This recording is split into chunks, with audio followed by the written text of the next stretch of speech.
KB3, c'est vraiment la signature de l'histoire de Thetford parce que ici, c'est tout ce qui va rester de l'époque minière. Et c'est ça, en sauvant KB3, qu'on voulait faire, c'était de garder cette histoire-là, ce patrimoine-là qui est particulier, 150 ans quand même d'activité minière, qu'on a voulu sauver. Et c'est ici qu'on se trouve, un endroit vraiment particulier, singulier, unique, extraordinaire.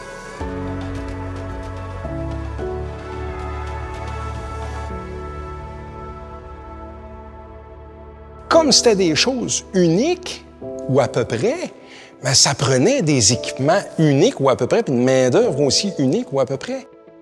Ce qu'on a voulu reproduire ici, c'est vraiment la sensation que les mineurs pouvaient avoir, les travailleurs, comment ça se vivait. Tout ici, ce que vous allez voir, a été sorti des mines pour être installé ici.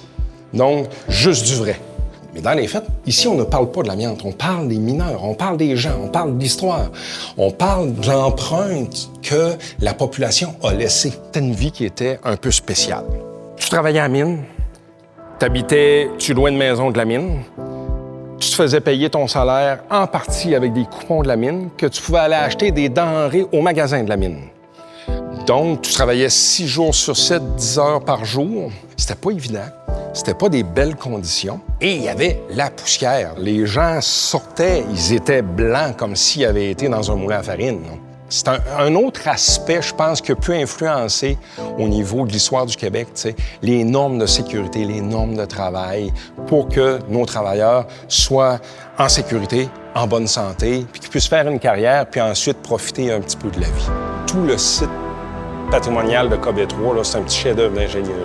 Faut le voir pour le croire.